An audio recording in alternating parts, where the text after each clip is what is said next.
Sullivan, my good friend Domingo Garcia, and Lee Merritt. Thanks for that introduction, Lee.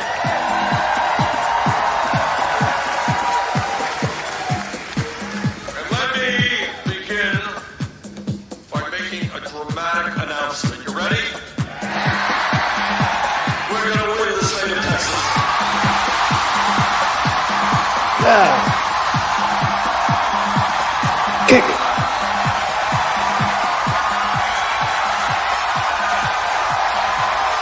Bernie Sanders. We're going to win the state of Texas. We're going to win the state of Texas.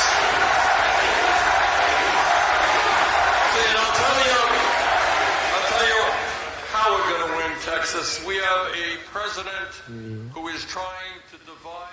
Marcus Conte reporting. Good morning, good morning, good morning. Good afternoon, good afternoon. Happy Saturday to you. Happy Saturday to you. So we're going to talk a little bit about some of the polls. Some of the new polls are in Texas, California, and Nevada. Democratic polls are in. We'll take a look at that. We'll look at some of the coronavirus. Coronavirus is still spreading like wildfire. Coronavirus is here and there and everywhere. Look at some of the statistics. China still seems like it's lying about the numbers. But nonetheless, we will have a look at those numbers. We'll take a look at those numbers. And Micheal Avenatti, you remember of the porn star? What's her name? I forgot her name already. The porn star that Trump allegedly slept with. Totally forgot her name. What's her name? Oh, yeah, Stormy Daniels. Stormy Daniels. Micheal Avenatti is in fucking jail. Micheal Avenatti is in jail for trying to extort Nike for $25 million. So he's totally busted. He's totally out. So Mark Scott reporting the Bernie Sanders movement is a lot. Stormy Daniels, thank you. Got it. Good morning, everybody. Good morning, Rebel Rouser. Good morning, Kenneth M. Good morning, Shane Lewis, Rebel Rouser. Bernie couldn't sell cars. Oh, fuck you. Oh, we got a troll. We got a Bernie hater. He hates Bernie. He's a Bernie bro. I like Trump. Trump feels good in my ass. Please. What's up? Einstein as Robin Hood. What's up, Einstein? I'm doing good today. I'm fine. So let some people come into the room. Don't be a dick. Don't be a dick in the comments or you'll get blocked. That's the way we play these days. You get fucking blocked. So here's Bernie Sanders tearing it up. And you hear him say right here, we are going to win the state of Texas. We're going to win the state of Texas.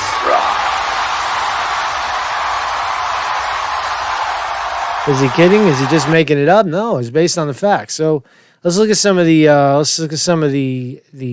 statistics. So as of yesterday was February 24th. We'll look at the polls, the latest polls. Are they fake? Are they real? Who the hell knows? But let's look at them anyway. So in Nevada, Las Vegas Review-Journal has Bernie Sanders beating Joe Biden 25-18. At this point, I don't even want to talk about Warren or Steyer. We'll throw Buttigieg in there just for shits and giggles, but he's getting crushed. He is getting crushed in the next two contests, according to the polls. Buttigieg 10 to Sanders 25, Biden 18. South Carolina, I really dispute these numbers, though, for Biden. It just doesn't make sense. Biden 28% to Sanders 20%. And Buttigieg 8, unless they're just polling the black unions, unless they're just polling exclusively black unions that were paid to say Biden. I just fail to see how Bernie Sanders is losing in South Carolina. I think he's going to win. I think he's going to win both contests. In Texas, Bernie Sanders up by 24-22. again, because Georgia is black, they got Biden 32, Sanders 14. I don't believe that. I'm not buying it. I ain't buying it. North Carolina 24 to Sanders 20. Let's wait. So North Carolina, let's wait. Let Bernie Sanders get down there. He was down there yesterday. He was down there. National poll Monmouth. Bernie Sanders 26. 26 over Biden 16. Bernie Sanders got a 10-point national lead according to Monmouth. And according to Morningstar, 3-point lead. So those are the numbers. Those are the numbers. What's up, everybody? What's up? What's up? ZOX, Rubber Dicky polls. Yeah, they are. They're phony. I'm so excited. I am excited for Bernie. I'm excited. You're going to die when Trump gets it. I don't think so. I think if Bernie Sanders, you got to understand, right? Bernie Sanders is he's not up against the Republicans or Trump right now. The Republicans and Trump could give a shit about Bernie. Bernie Sanders is up against the Democratic establishment. The whole party is lining up to stop him. If Bernie Sanders beats the Democrats, that's the hard part. Trump is easy. Trump, for Bernie, is an easy win. Trump is a human being. Trump is empathetic and for the workers and has been saying the same thing for 40 years. You put those two on stage, and Trump looks like a phony swinging his finger in his orange hair. So that's how I see it. It's not anti-Bernie. It's not anti-Trump. It's just the facts. So Bernie Sanders winning by all metrics so far, even in the fake polls. Nevada, Texas, California, North Carolina. I don't know about North Carolina. He's losing. They got him down in the deep South, Alabama, but none of those states are red anyway, so they're not going to matter in the final analysis. They don't really matter. But the takeaway really, I think this: Joe Biden got crushed in Iowa, came in 4th. He got crushed in New Hampshire, came in 5th. Where is he? How do you say that he's winning in these other places? All those polls were wrong. All of them. They had Joe Biden winning all of these places not even a week ago. And all of a sudden, he's still winning when he can't win. It just doesn't make sense.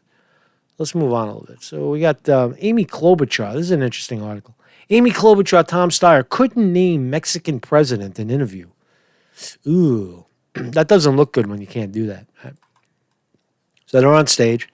Democratic presidential candidate Amy Klobuchar and Tom Steyer couldn't name the Mexican president when asked during a televised interview in Nevada Thursday.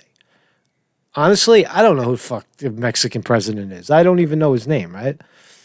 This is Manuel. Manuel. The two. Anyway, it's just interesting that you should know if you're running for president and you don't know the bordering country's president. That's pretty bad. Right? That's pretty bad. The two, along with Pete Buttigieg, were separately interviewed by Spanish-language station Telemundo after a candidate forum hosted by the League of United Latin American Citizens. Klobuchar, Minnesota senator, replied, no, when asked who the Mexican president is. She said, see that? She didn't give him the soundbite because it would have been, who's the Mexican president? No. It doesn't make sense. If she would have said, I don't know, that they would have flipped that. They would have played that in an ad. I forgot was billionaire businessman Tom Steyer's response. I find that shocking that Tom Steyer didn't know who the president of Mexico was. Right? Amy Klobuchar is just a bubblicious kind of congresswoman, senator, and but Tom Steyer seems a little more worldly. And isn't he from that neck of the woods? Isn't he from down like Colorado or some shit? Buttigieg, the former South Bend, Indiana mayor, was the only candidate to correctly name Mexico's president, Andrés Manuel López Obrador. Try that again. Andrés Manuel López Obrador. Why does he have 4 names? Though he didn't seem too confident. Lopez Obrador. I hope he answered with a smile. So no other 2020 candidates were present at the Thursday's forum, but Vermont Senator Bernie Sanders addressed the audience via video. I'm sure Bernie knows who the mayor is, who the president of Mexico is. So let's go. So here's the Bernie Sanders thing. We're going to talk about the coronavirus. I got a lot of statistics on the coronavirus. We'll talk about Mike Avenatti.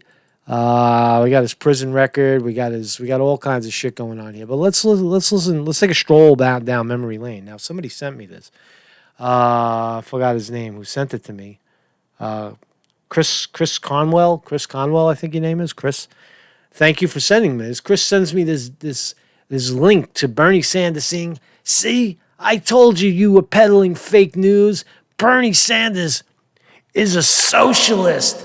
He's a communist. Now you're peddling fake news." That's what he told me in the email, and I thanked him for that, right? Because he brought to my attention this wonderful clip by Bernie Sanders, who said a lot of things. He was on the Donahue show, right? When he just got elected mayor of Burlington, Vermont.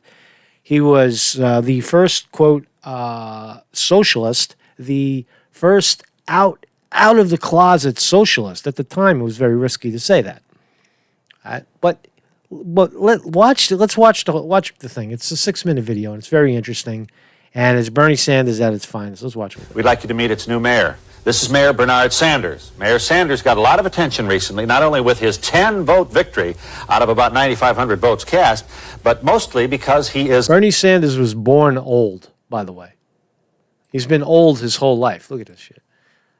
How old is he? 81? 1981? He's got to be like, he's in his 30s, right? His 30s. He's not even 40 years old. So it looks like George Washington. A socialist, and everybody reading that article said, "My goodness, how did this happen in good old conservative Vermont?" How do you respond? Well, in Vermont, being conservative is different perhaps than being conservative elsewhere in the country. Also, what I think most people don't know is Vermont happens to be one of the very poorest states in the country, and although we're a little bit better off in Burlington, we still have enormous economic problems. I won the election, I think, because we effectively put together a coalition of low-income people, elderly people who in Vermont are very often up against the wall economically, in very bad shape. Some of our city trade unions... the cops supported you, didn't they? The police department supported us, yes. The Patrolmen's Association did, right. So you had police officers voting for you who probably voted for Ronald Reagan. Well, I'm not so sure that I don't know if I can say that. But that's certainly... But the police officers in our particular city... The takeaway when you're listening to this is listen to Bernie Sanders' positions then and compare them to now. There's no other politician alive, maybe with the exception of Jimmy Carter, that has stuck to his guns all of these years. No flip-flop. Just watch. They're trade unionists.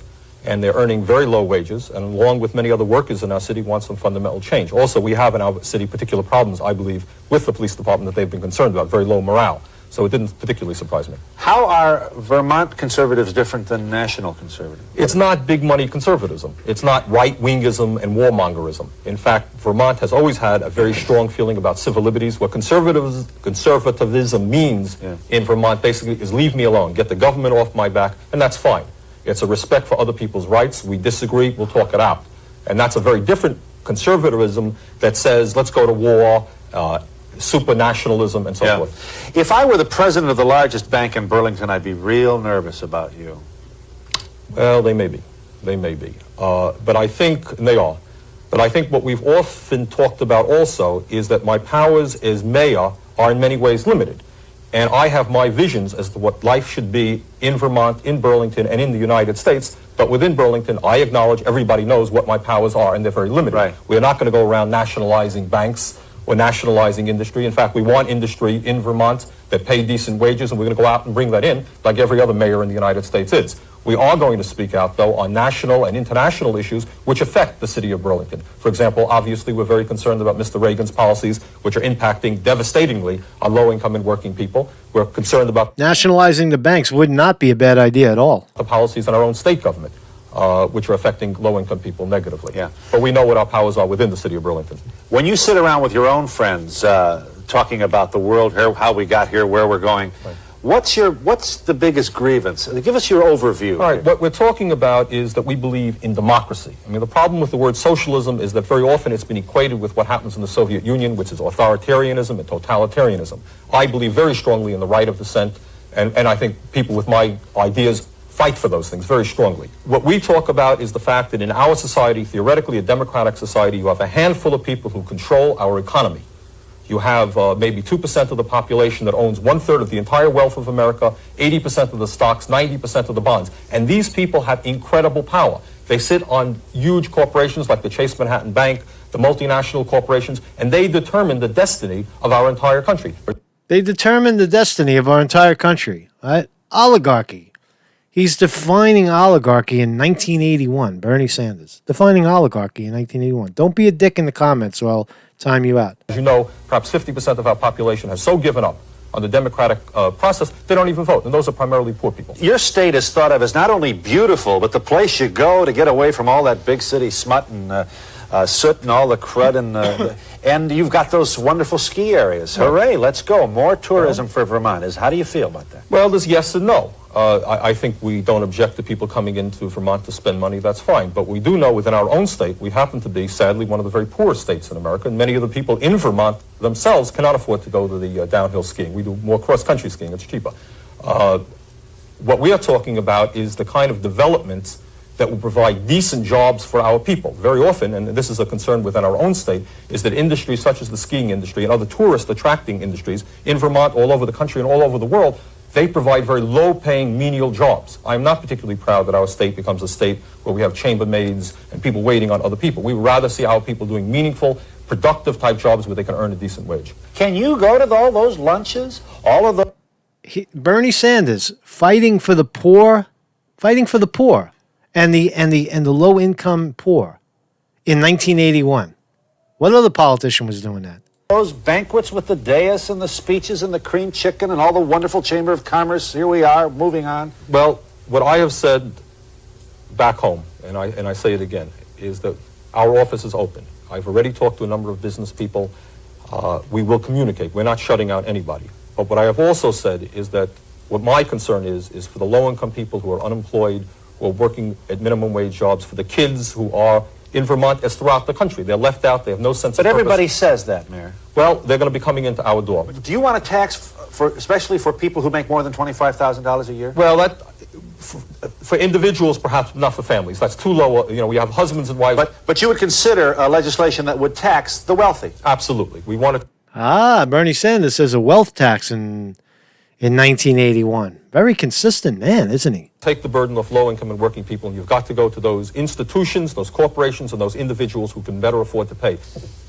You surprised everybody with this victory, including media. And not all media has been consistently attentive to you. Isn't that right? I think what people were saying is, well, gee, Ronald Reagan is a right-wing guy, and what happened in Burlington, Vermont? And I think the answer to that is, I don't believe personally that the majority of people in America believe in Ronald Reagan's ideology. What happened was that Jimmy Carter failed. I think that's just clear as everybody, Mr. Carter would probably admit it. And people are looking for an alternative. Mr. Reagan, with hundreds of millions of dollars behind him, with sophisticated media use and so forth and so on, was able to say to the people, we are the alternative. Now, obviously, what we are trying to do, people like myself all around the country are saying, wait a minute, you're going to find out very soon that this guy is not the alternative. There are other alternatives. Okay. I know these are terribly complicated questions, and our time is up, but are you a capitalist? No, I'm not a capitalist. No, I'm not a capitalist.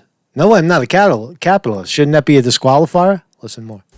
So you don't believe in the profit motive, free enterprise? If I have a better mousetrap, I make more money. There's something to be said for free enterprise on a local level and competition. But what we're happening in our society is we don't live in a free enterprise society. You live in a corporate capitalist society where in virtually every single industry you have giant multi-billion-dollar corporations competing, driving the small businessman But let's out. pretend it would work.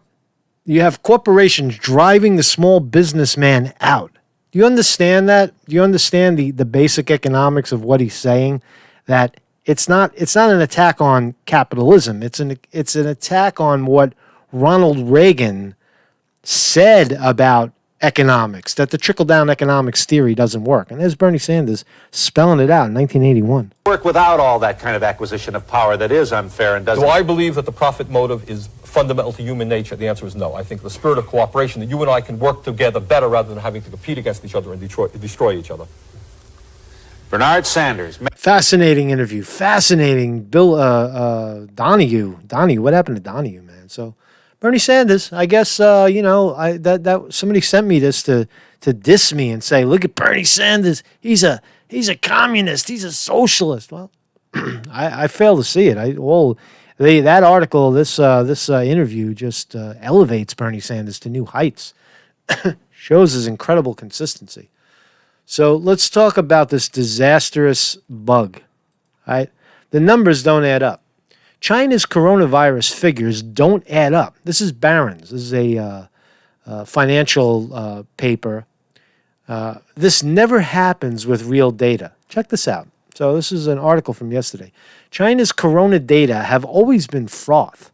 Now all eyes are on the coronavirus numbers, which economists and investors are using to estimate the outbreak's toll, and they are too perfect to mean much.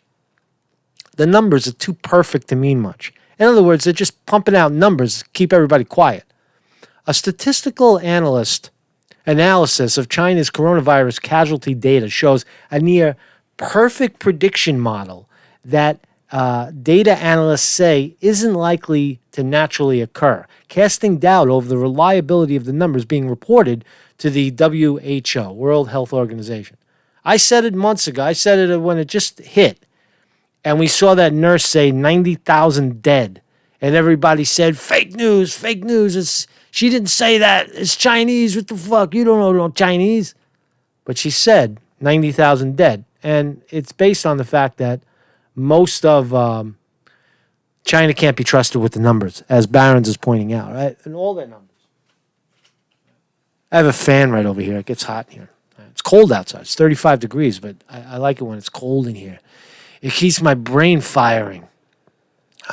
That's aside from news on Thursday that health officials in the epicenter of the outbreak reported a surge in new infections. So here's the numbers. The most current WHO data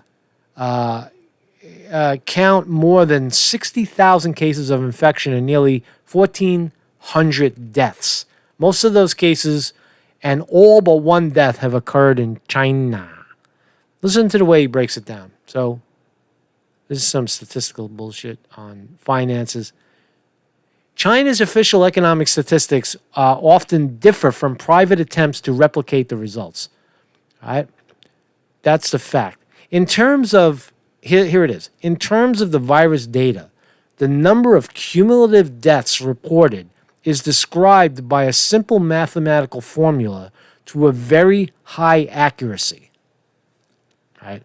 According to a cumulative finance specialist who ran a regression of the data for Barron's, a near perfect 99.99% of variance is explained by the equation. Put into an investor context, the variance, or so-called R-square value, would mean that an investor would predict tomorrow's stock price with almost perfect accuracy. In this case, the high R-square means there is essentially zero unexpected variability in the reported cases day after day. That's in English, that's basically saying that China is rigging the numbers in a near perfect R-square formation to fool us, right? To say, no, everything's fine. Is it fine? So that's what here's a better statistical number. This shit is real, man. Coronavirus is fucking spreading, man. You got to be careful. We got to be careful. Is there 1,500 deaths or is there a million deaths in China and we don't know about it?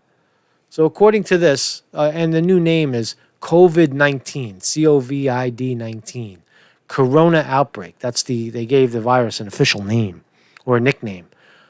Coronavirus cases, 67,192. Right? Deaths, 1,527. 8,599 have recovered, which makes it 60,000 infected. Right? Active cases, 57,000. Closed cases, 10. Death toll Paul, perfect, technical analysis, a perfect upward trend. Death toll, perfect upward trend. 1,500, 60,000. Right. Here's the spread amongst countries. 66,497 cases in China. 143 new deaths.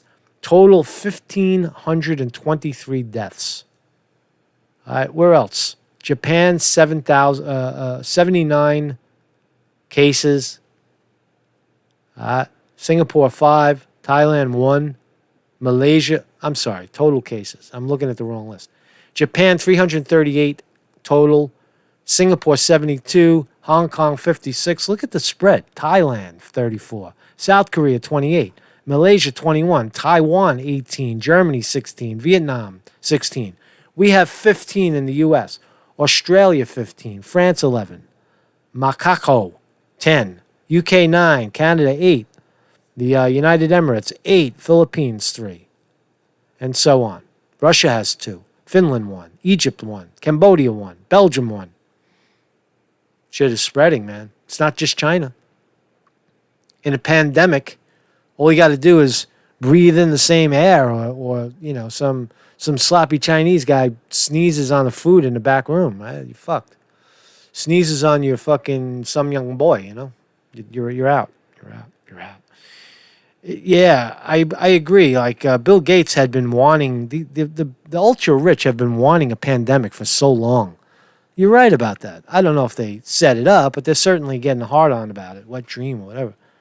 About a pandemic. Why? Because they can, when AIDS spread, they were making so much money selling the AIDS vaccine or whatever, the AIDS, pills. And they're saying now that coronavirus, that there is a vaccine in the test stages. Man, that came out fast. That sure came out fast. Here's a guy. Harvard expert warns coronavirus likely just now gathering steam. Right? Uh-oh.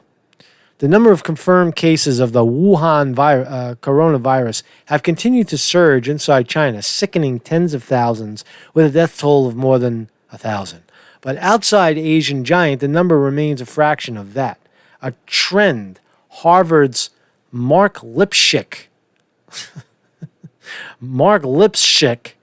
views with suspicion. Lipschick thinks it is just a matter of time before the virus spreads widely internationally, which means nations so far only lightly hit should prepare for its eventual arrival in force. And what may seem like the worst flu season in modern times. So here's a couple of Chinese dying on the beds. So Harvard guy saying, we haven't seen anything yet. You think it's bad now? You ain't seen nothing yet. And for some reason, it keeps hitting cruise ships. Cruise ship coronavirus cases spiked 30%. First death recorded in Europe. Wow. So, why cruise ships? I keep seeing cruise ships, Japan, cruise ships, and one right here, the Princess cruise ship got quarantined in New Jersey.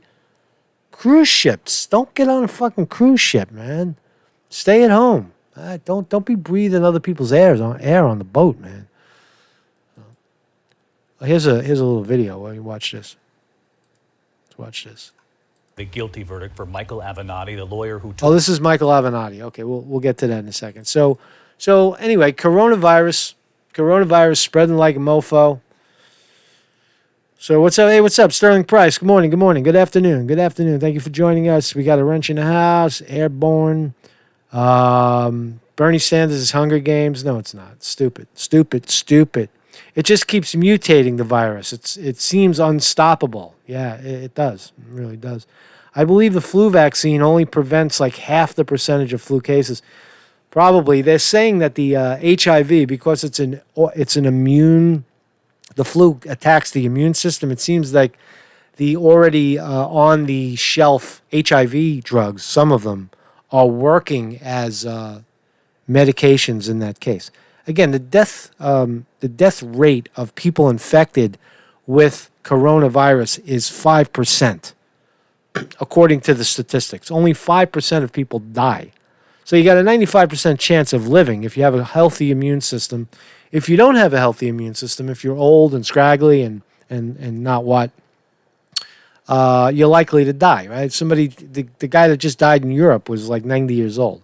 So if you're in bad shape, you're likely to die. If you're in good shape, you're likely to live. So Micheal Avenatti, let's talk about that. Micheal Avenatti, remember the scumbag that Stormy Daniels fame? He was the lawyer for Stormy Daniels, and it found out that he was stealing. He was an extortionist. He was calling up Nike saying, "Give me your fucking money. Give me your fucking money or you're going to have problems." Right? He was one of those guys. He was an extortionist. Fucking scumbag. And he was also, he had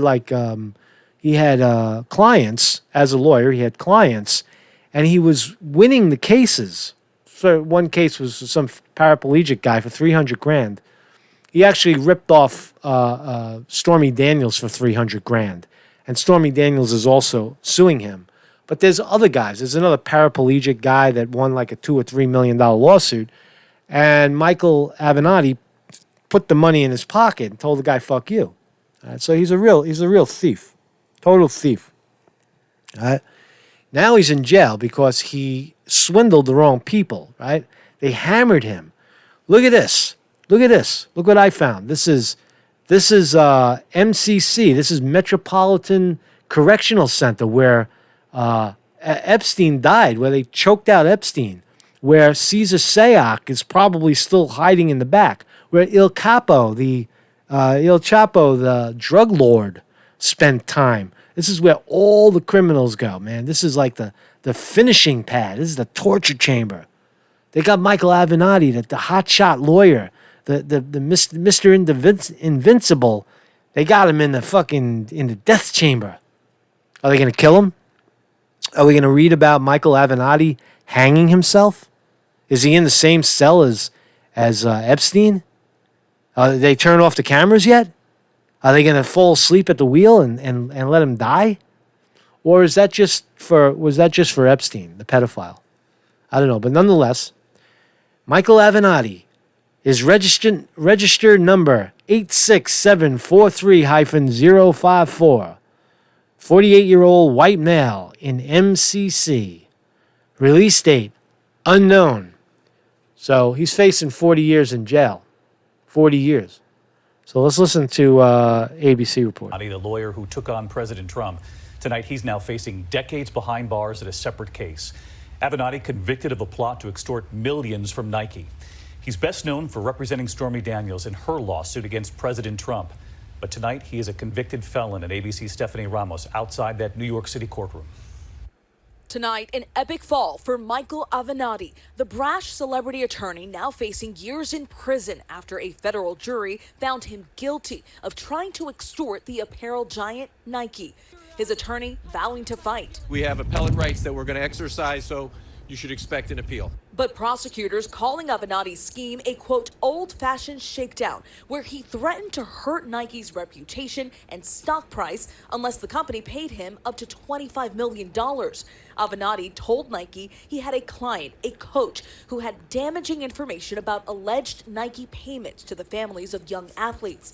At trial, prosecutors playing wiretapped phone calls. Avenatti threatening in one call, "I'll go take $10 billion off your company's value. I'm not expletive around." But Nike had already turned to the FBI, and Avenatti was arrested. Through it all, proclaiming his innocence. I will be fully exonerated and justice will be done. Avenatti is still facing two. Nobody ever wins at SDNY. At the Southern District of New York, nobody wins. If you challenge and try to appeal, try to find a case where somebody won. You don't win. That's why you get sent there. This is take the plea, or we'll leave you in MCC to rot with the roaches running over you, with the goons beating the shit out of you, choking you out. He's going to get choked out. All right? There's a torture chamber. All right? They left him in there. They're going to leave him in there for 4 months before his sentencing. Trials for allegedly defrauding other clients out of millions of dollars, including the one who made him famous, adult film star Stormy Daniels. Avenatti allegedly pocketing $300,000 from her book advance. He's pleaded not guilty in both cases. Stephanie Ramos with us live tonight. So again, he has two separate cases going on. He's guilty in extortion with Nike, and he has a case in California again with the paraplegic guy, and a Stormy Daniels case for $300,000. Those are civil cases. But the first one, the extortion of Nike, is criminal, and he's been convicted, and he's facing 40 years. So he'll be doing significant time if they don't kill him. Outside federal court, and Stephanie Avenatti remains in custody, we know, until sentencing. And as I mentioned there a moment ago, he now potentially faces decades behind bars. That's right, David. Avenatti, in this case, could face up to 42 years in prison, and he still has those two other trials this spring. If also convicted in those cases, he could face some serious time. David. Stephanie Ramos, our thanks to you as well. Hi, everyone. George. Hi, everyone. So there you go, man. There's let's see, New York Times, New York Post. Avenatti convicted of trying to extort up to $25 million from Nike. The jury just did it. Disgraced lawyer Micheal Avenatti was convicted on all counts Friday of attempting to shake down Nike for $25 million over claims it illegally funneled payments to college basketball players. So he allegedly said he had some dirt on Nike. Give me $25 million or I'll fucking come at you. I'm fucking, you know who I am? Fucking motherfucker. You know, this is a real loser. Avenatti, who gained fame presiding porn star Stormy Daniels and failed lawsuit against President Donald Trump, now faces 42 years. His sentencing in Manhattan will be June 17. Oh, man. God damn, they're leaving him in there, man. Leaving him in there to rot because it's February. March, April, May, June. Whoa, 4 months waiting to be sentenced. You ain't getting out, mofo. You're not getting out. He's a flight risk. He's a flight risk. They're keeping him in there, man. He's gonna do some serious time. And they'll leave him in there. They'll leave him in there June, and then they'll say he'll step up to the plate with his. If he still has a smirk on his face, they'll say adjourn till September. Right? They'll torture him. They'll leave him in there 6 months, a year, a year and a half. Oh yeah, you're not gonna take a plea. That's what it's all about right now. All about it. They don't want to go to no trial. Well, they already got the trial, right? It's already over, right? So, what am I even talking about? I don't even know what I'm talking about. What am I talking about? Fucking plea bargain. He's already guilty. He's already guilty. He's guilty. He's gonna get sentenced. I had that wrong. I apologize. Correction.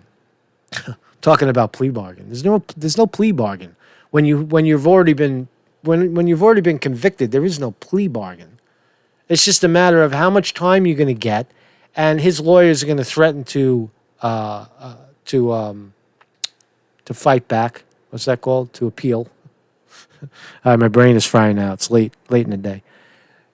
He's going to threaten to appeal, and SDNY judges, they don't give a fuck. Whatever you say, right? Yeah, sit in jail and appeal. The former hotshot lawyer glared straight ahead as the verdict against him was announced in Manhattan federal court. He stood stiffly, hands behind his back, with a look of determination and a slight smile. Yeah, that'll be gone by the next time he shows up. But they won't let him sleep. That's what they'll do. They'll torture him. They'll keep him awake. Right? Every 15 minutes, they'll wake him up to see if he's still alive. Hey, you still alive? Hey, buddy, are you alive?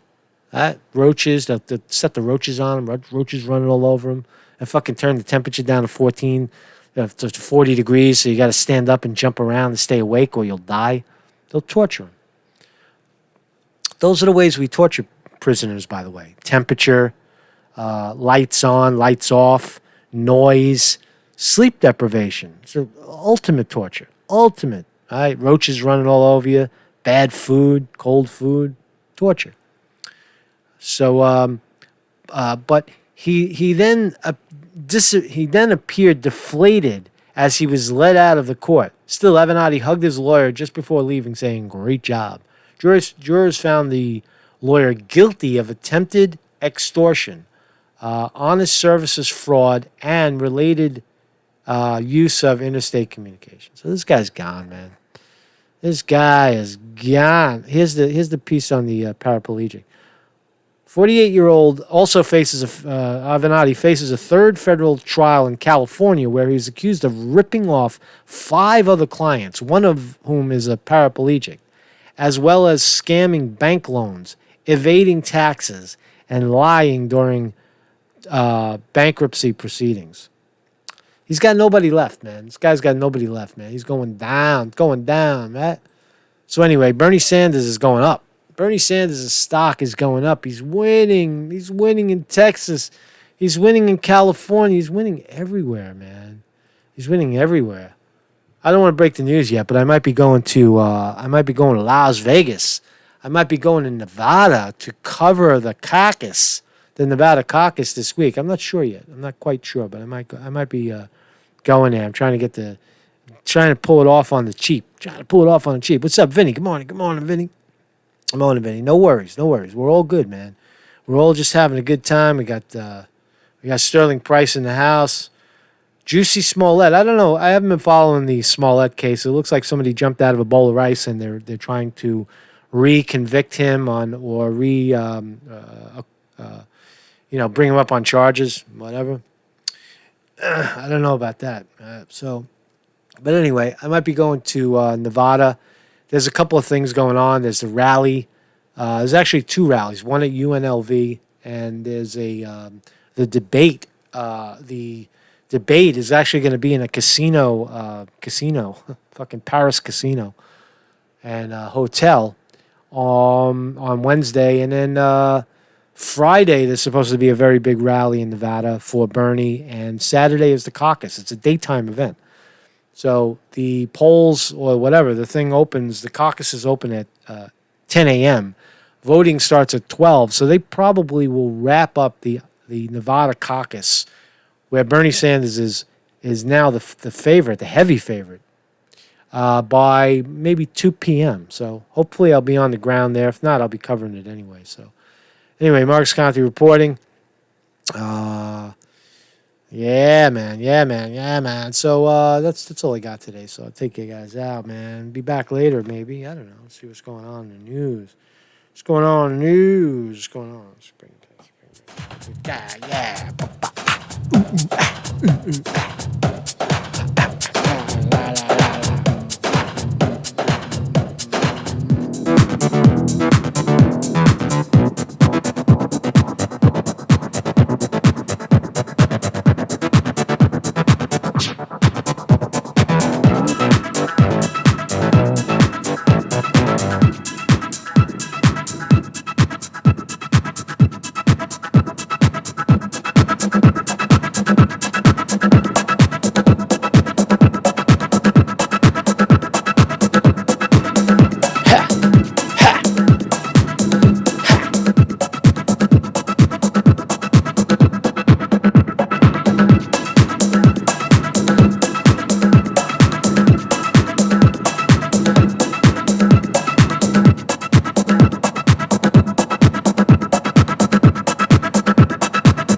Peace out.